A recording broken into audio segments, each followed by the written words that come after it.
welcome to another quick episode of fatherjohnblog.org. I'm doing this quick episode because I just picked up a news piece that you can see here. A priest, no communion for Obama supporters. Wow, holier than thou. I cannot well, no, I can believe it. I really can believe it. It's just sad to believe it.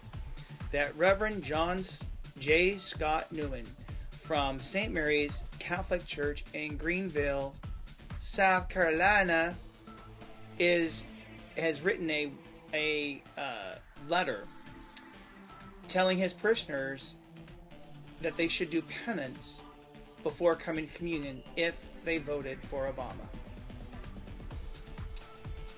Well, I'm going to go and see if Father J. Scott Newman has asked his parishioners to do penance for having participated in lynchings, in other kinds of activities that may be associated with unpleasant memories of the white South. But, at any rate, I just find this really bizarre. Sad, believable, and bizarre. Please look for the links that are attached to this particular episode where you yourself can go see this. And that you could perhaps even visit the church or the church's website.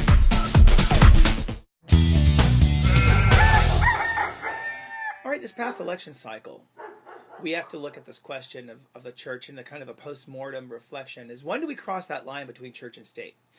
I think that's an interesting discussion, so please, if you feel free to please do enter in and write on the blog. When do we think we've crossed that line? We can go ahead and speak about the benefits and the strong positive aspects of marriage. We can talk about the positive aspects of the conception of life when life starts. We can talk about the quality of life. But at what point do we cross that line when it goes from speaking of values, speaking of our church teaching, catechetical content, and now it goes into endorsement of a particular candidate?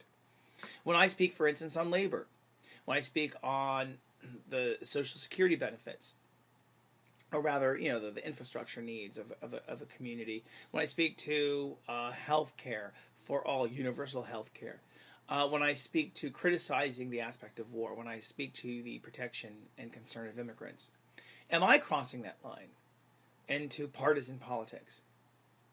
I think that for us, I'd like just to kind of hear a few of your thoughts about that. Those of you, the three of you that are watching this, just to kind of maybe, if possible, just to kind of like say this is when I think we've crossed the line. Put that in the blog, and we can start that discussion. Clearly, this North Carolina dude thought that we crossed the line. Clearly, Bishop Martino of Scranton thinks his parishioners who have crossed the line. Number of people feel that the church has crossed the line. People on Proposition 8 here in California.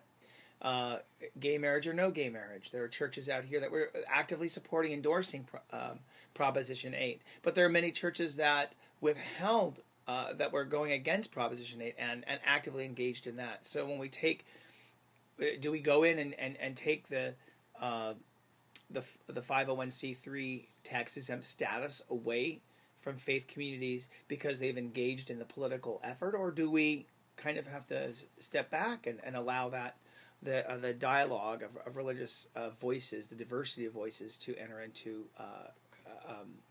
the conversation?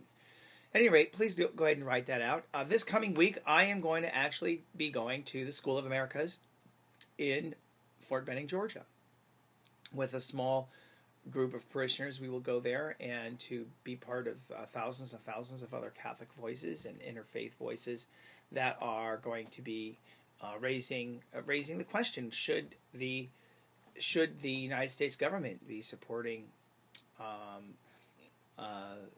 incursions into Central America, South America, through the use of training military leaders in the interrogation techniques? Advising them on suppression of their own sources, their own civilian communities. So anyway, that's going to be a very interesting question that that I'll be looking at this coming week. So I'll see if I might not be able to do a remote blog, but I'll take some footage and have some interviews when I'm there at the at the School of America's protest. All right.